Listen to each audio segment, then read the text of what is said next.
Hello everyone and welcome back to this humble abode of gameplay and memes. Today I come back to you bringing with me some more Supreme Commander Forged Alliance Forever. And not just any Forged Alliance, no, this is Team Matchmaking. An extremely recent addition to the game, namely 4v4 Team Matchmaking, that was added at the beginning of January. So super exciting stuff here. I know there haven't been Supreme Commander casts for like 2 months, but trust me, more videos are on the way, and they might come in at a much more rapid pace than you'd expect. So if you're enjoying what you're seeing and what you're hearing, please consider liking and subscribing and maybe even sharing a comment, as long as you want to see more indeed. So, like I said, 4v4 Team Matchmaking, super exciting stuff where people queue up for it and they don't fully know what map they're going to be playing on or who their teammates and opponents are even going to be. So yes, this particular map is Adaptive Point of Reach. It's of course going to be played as a 4v4, but normally you can add even more players if you so desire. This is, this map only has about 2000 reclaim in total on it, which is not that great, but that's not quite the point. The point is that this map is extremely, as you can see, extremely rich on water. So there's lots and lots of water to cross, which necessitates the construction of navy, which I'm sure most of the players in this game are going to do indeed. I basically decided that, since my first cast was a fully land where you couldn't build ships at all, the second one should be the exact opposite, with tons and tons of navy. But anyway, enough talking, let's go and start introducing our players, because it's about time we do so. Starting from Team 1, in the purple corner. On the westernmost position, we've got ourselves TheWreck at 1800 rank points, playing Seraphim in Halibor and Orange, going first land. And next up, on the rearguard position, so to speak, also from my understanding, the air position of this particular match, is going to be Cascade at 1400 rank points, playing Cybran in Elephantine Grey, going first land just as well. On the dual island positions, at the front, we've got ourselves Portal at 1300 rank points, playing Cybran in Vivacious Violet, and also going first land just like everybody else. And last but not least for Team 1, we've got Tryth at 1400 rank points, but I'm pretty sure it rounds up to 15 if they were, or it would if they were playing a lobby game, which they weren't. Yes. Playing Cybran in Baby Blue, going first land. It's also probably at this point worth pointing out that every player, every starting location, has access to a hydrocarbon power plant, which I'm absolutely sure they're going to rush as quickly as they possibly can. But anyway, moving on to Team 2, in the yellow corner, we've got ourselves Azuros on the easternmost position.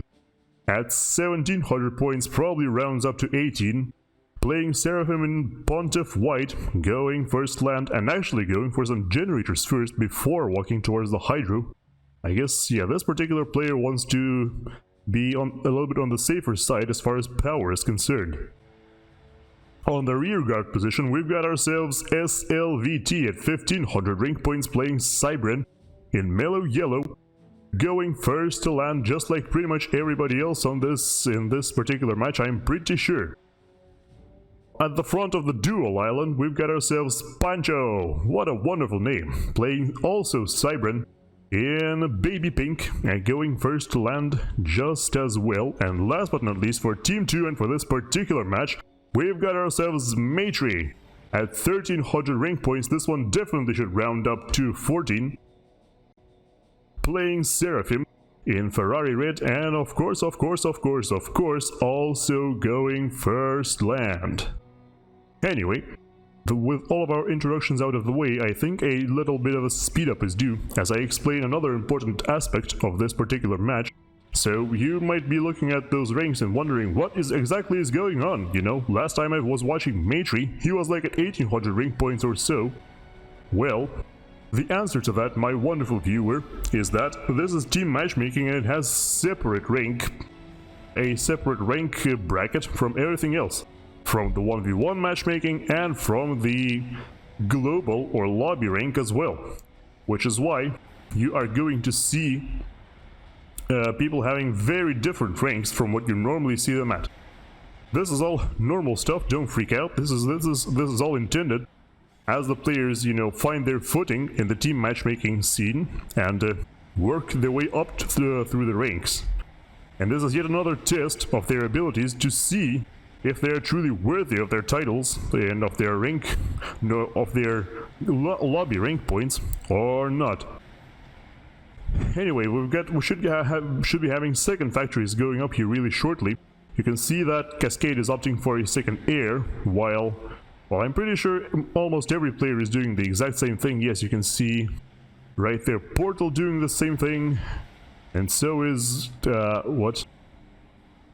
Okay, yes, it seems like oh well, never mind. Actually, Azuros has gone second Navy, is already pumping out a frigate to send straight at the enemy. That is the first naval factory of the game, by the way.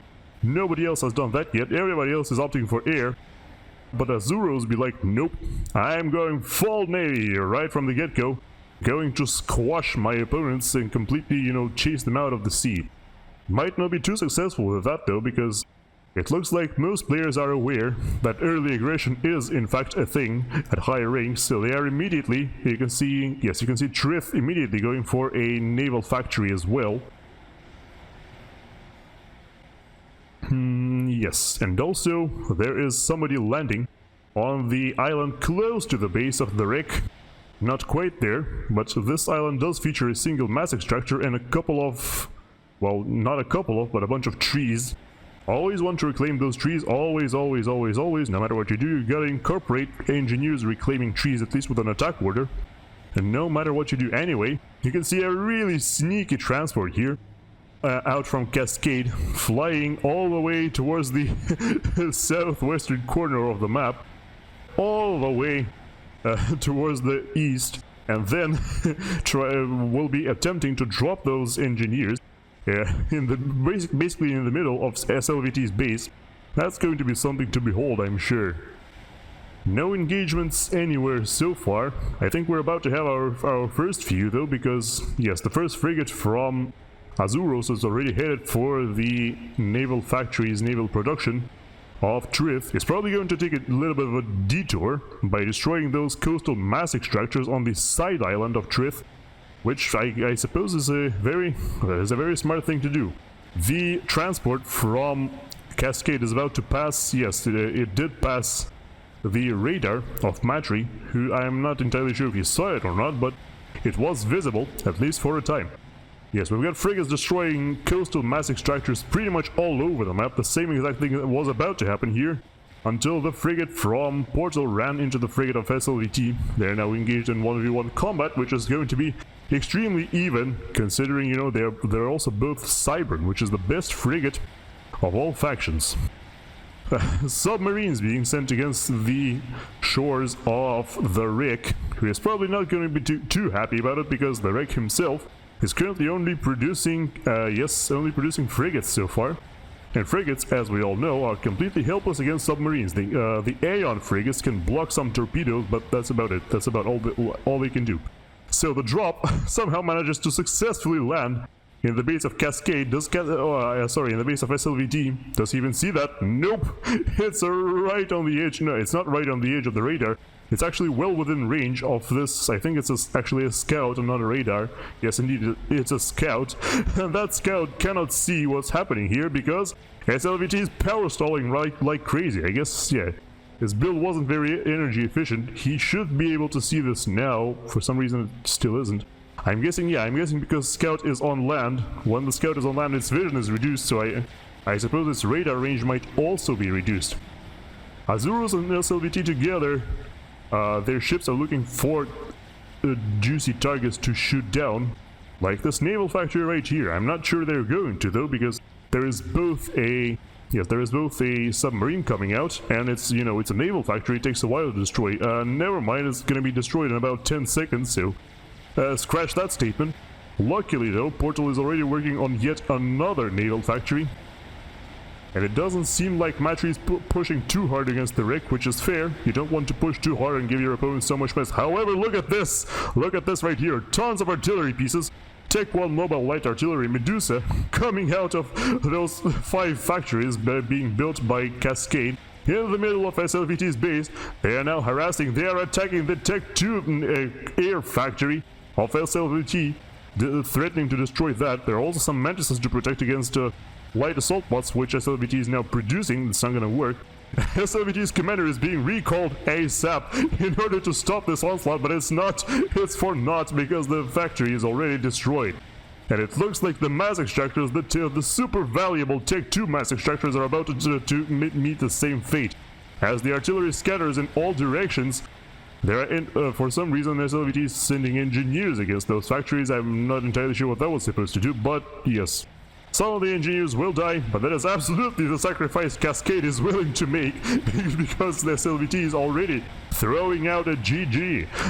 Oh my goodness, what an absolutely epic, incredible drop that Cascade just did right from the beginning of the game. The transport wrapped all around the map and dropped it at the worst possible time and the worst possible place for SLVT, who is now going to be probably struggling for the rest of the game as the remainder of his Tech 2 mass extractors are getting violently obliterated by a combination of artillery and mantises. In the meantime though, not all is so well for Team 1, considering one of their frontal players, namely TheWreck, is getting destroyed, or his factories are currently getting destroyed by Matri's relatively large naval force, which also consists mostly of submarines, which means those frigates are not going to do anything against him, and clearly TheWreck doesn't have enough submarines to deal with that, so he opts for some torpedo launchers instead. Tech 2 air has been achieved, however, by Pancho, so even though the one that SLVT has is now gone, there is still some Tech 2 air in play. It should be noted that on the opposite side, of course, both Tryth and Cascade are currently in possession of Tech 2. In fact, Cascade has already achieved a Tech 3 air factory and is now making a Tech 3 power generator. Got plenty of resources to complete it before he runs out, of course. And then he can start producing those Tech 3 air superiority fighters non-stop.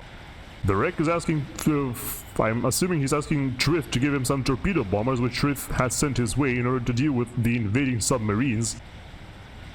It looks like there are yet more vessels coming in order to shut down TheWreck's naval production, this time from Pancho, who desperately wants, after the massive disadvantage that they are in at the beginning of the game, after that epic drop, they now have to push as hard as they can in order to at least eliminate one player's naval production from the game and get an advantage over the water.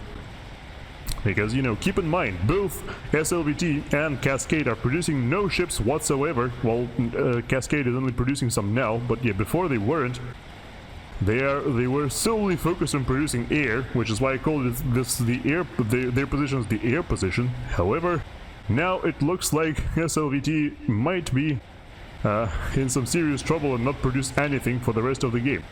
Meanwhile, Azuros also trying to invade the naval production of Tryth, and suddenly TheWreck commits a Control K after he sees the relatively large force from now both Matri and Pancho that was completely obliterating his naval production.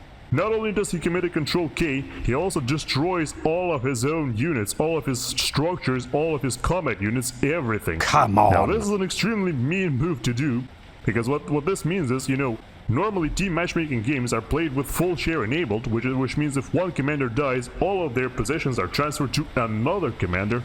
However, TheWreck also decided to prevent that and just completely demolished all of his own units with a single Control K. Destroyers out from Matri. Now yes, Tech 2 Navy has of course been achieved by both Matri and Tryth on the opposite side. It also would seem like, yes indeed, it also seems like Portal has his own T2 Navy as well. And so does, I want to assume, yes, so does Azuros. So two Seraphim T2 Navies on Team 2 versus a UEF and a Cybran T2 Navy on Team 1. The the destroyers and frigates of Matri are now threatening the shores of Cascade. However, there are so many torpedo bombers in the area that, yeah, none of these vessels are actually long for this world. And there we go, as the last frigates are destroyed, this ends up being a bit of a mass donation to Cascade, which I'm sure he's going to be happy about. Yes, he's lost 2 of his coastal Tech 2 mass extractors, but those are way easier to rebuild when you've got the mass from the ships that destroy them also lying around. Pancho is now pushing through the middle of the map. I'm assuming he's trying to help Azuros. Even though Azuros has got plenty of his own destroyers, it looks like he's gonna get ganged up on by both Portal and Tryth. As you know, as you probably should do in a team game. Meanwhile, excessively large amounts of torpedo bombers are cleaning up the western side on the map. And in the meantime, the first strategic bombers are already coming out from Cascade as well. Of course, Cascade is currently the only player in the game in possession of T3 Air. 2 strategic bombers pounding the bases of Pancho.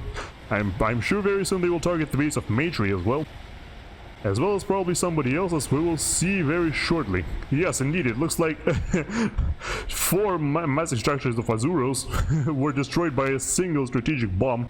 If you can see in chat, TheWreck is actually complaining about this fact, saying that, you know, it is really stupid how you can destroy 4 mass extractors with a single strategic bomb. I'm not entirely sure if this statement is exactly true, considering, you know, only a Cybran strategic bomber can achieve this, not a bomber of any other faction. And also that, you know, this is a unique advantage of the Cybran to compensate for their strategic bomber's lack of damage. And also, you know, it might be possible to counter those strategic bombers as they're coming out, unless your dedicated air player gets completely obliterated at the beginning of the game. Yet another, yes, looks like yet another strategic bomber has come in. How do I know? By the fact that it has no veterancy and has stealth disabled, unlike those that are already in play. The strategic bomber on the right side seems to be getting chased down by a Corsair, as well as a bunch of interceptors from slvt. That's the only thing slvt is working with, is just interceptors now. Poor guy indeed. The bomber drops yet another bomb. Still hasn't achieved veterancy though, because it's only destroying mass extractors, nothing else pretty much. Portal, meanwhile, upgrading his stealth on his commander in order to increase the survivability of it, both in terms of being not very visible to enemies, and stealth has now been buffed recently in December. I think stealth has been buffed in December in order to give your commander 2500 extra health when it completes. Meanwhile though, the naval production of Azuros has been completely obliterated by the joint efforts of Tryth and Portal. Probably also helped, well, I'm sure you saw, not probably but for sure, also helped by the massive swarm of torpedo bombers from from Cascade, excuse me, Corsairs of course. And finally, slvt has had enough of this game and commits a Control K, transferring all of his base to Matri. So yes, like I said, this game is full share, which makes, you know, TheWreck's last act of defiance even worse, because he denied his team all of his properties by destroying them himself. Anyway, it looks like Cascade has finally found time to reclaim the land that formerly belonged to TheWreck. Plenty of mass lying around because nobody else managed to reclaim it. I think Pancho was trying to airdrop them a couple times, but it looks like all of them got destroyed anyway. Strategic bombers have been finally shot down by the excessive amounts of anti-air defenses that Team 2 has mustered. Look at all these little, these are, Tech 1 mobile anti-air guns. Matchy has also got plenty of Tech 1 stationary anti-air guns as well, and you know, those are the most cost-effective in terms of their DPS, as are Tech 1 point defense turrets. So in a pinch, it's probably the best thing to do is just build a whole heck of a lot of these, as long as they don't all get destroyed by one bomb. That's fine, and it looks like Azuros is suggesting a Control K, because he cannot handle the pressure anymore. He's actually, his commander has traveled to the island formerly belonging to slvt, and is still trying to get away from somebody. It looks like he's just gonna hide in the water, which might be a mistake because Cascade has so many torpedo bombers. The bombers will now be targeting the Naval Tech 2 naval factory of Pancho, And it looks like they might succeed because look at how much damage they've done already. They're gonna go in for a second pass. There's 6 flak cannons shooting them down. But yet the bombers are still managing to drop their bombs, which is the most important thing. And more bombers are coming in from Tryth to finish the job. Let's see if they actually manage. Yes, indeed they do. There goes the last of the Team 2's naval production. Well, besides the one belonging to Matri. But that also might not be very long for this world, considering how many torpedo bombers Cascade can produce basically in an instant. Even though he's only working with a single Tech 3 air factory so far, after he completes the second Tech 3 power generator, I'm sure he can build quite a few more. And with them, the air advantage that he has will only keep mounting. Matri is finally attempting to also reclaim some of the land that used to belong to TheWreck. Well, I'm pretty sure this actually never belonged to TheWreck because, you know, they cleaned it up in the early game. But there isn't really much to fight for, it's just one mass extractor, so no big deal for anybody. Matri is also still holding on to the side island of his. It's not, the extractors aren't upgrading at all, they're just standing still. But I suppose Matri has better things to do, considering he has the last remaining navy of Team 2, so he has plenty of stuff to manage. It looks like Azuros' commander has come out, decided to go out swinging against the navy of Portal, trying his best to shoot at the enemy destroyers as well as cruisers and frigates. However, the attack range of the commander isn't really comparable to those of a cruiser or even a destroyer, so eventually he has to walk away. And it might still turn out quite nasty for him because, you know, he can't really dive underwater because then he'll just get torpedoed to death by the destroyer of the Cybrans. But if he walks on land, it's even more damage because now UEF destroyers are also showing up, and there is the cruiser. And it looks like Azuros might not be very long for this world as well. Meanwhile, tons more navy being produced by Tryth, actually approaching the shores of the dual island, with some destroyers supported by some frigates and submarines. There are also stealth boats in play for Portal, and yes, finally Azuros gets destroyed. Does manage to take a bunch of enemy frigates with him, but that's about it. He couldn't even sink any destroyers. All of these survived. Now, it looks like Matri's navy is about to catch these destroyers a little bit off guard because, you know, there aren't nearly as many frigates as there are for Matri, but it might actually not be enough because, you know, the destroyers of Tryth are still kiting the frigates of Matri, and it looks like, yes indeed, there are now torpedo bombers in play as well. Those are going to finish off both the cruisers and the destroyers, so basically Matri's attack here fails anyway, or counter-attack I should say. The destroyers of... Well, yes, the destroyers and cruisers of Portal are now targeting the base of Pancho directly. Ow, this is extremely painful. Even though most of the shots are still hitting the ground because, you know, the arch at which the Cybran destroyers shoot is relatively low, they are still penetrating the shields, they are still hitting the flak cannons. And now what is this? What is this? It's a beetle drop by Portal. Portal did manage to drop some fire beetles in the base of Pancho. And now they are blowing up his only remaining electricity supply with a bang. Yep, there we go. All 3 power generators gone. And now Pancho is in a massive power stall, minus 1400 energy per second, with completely empty batteries, and it's not entirely clear what he's supposed to do now. Wow, that was an amazing play by Portal to ensure that Pancho has little to nothing to do anymore. Because I am pretty sure that was the killing blow against his economy. The air superiority fighters from Cascade are also in the area, hovering around cleaning up all the interceptors and anything else Matri might put out.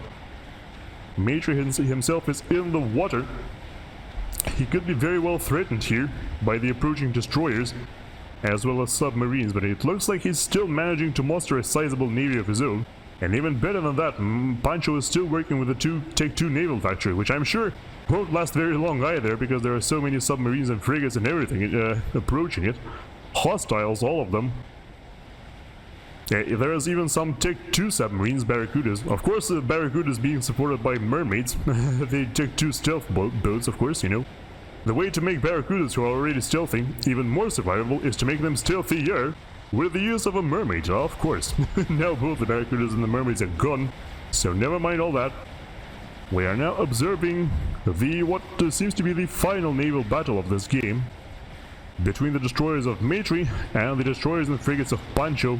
It looks like Matri might still have an advantage, however there are yet more frigates coming in from both Cascade and Tryth.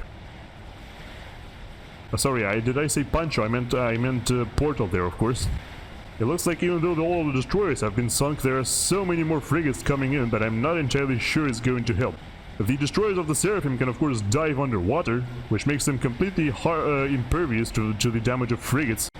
I'm sure Matri wouldn't be, alienated from that idea, considering he's got so many submarines already, and you can turn your destroyers into extremely tanky Tech 2 submarines in a pinch. But for now they are retreating because of course, his sole Tech 2 naval factory is about to get destroyed by a flanking maneuver from Tryth's frigates as well as Portal's cruiser. And there we go. He does manage to complete one more cruiser, but there is no more Tech 2 naval production for Team 2, and no more air because Cascade has destroyed everything, and no more energy for Pancho either. He does seem to be rebuilding his Tech 2 power generators, but it looks like Matri himself has called out GG. Yes, Azuros is asking how exactly Portal managed to get that mobile stealth generator into the base of Pancho, but yes, the real answer is that the stealth generator wasn't really there to do damage.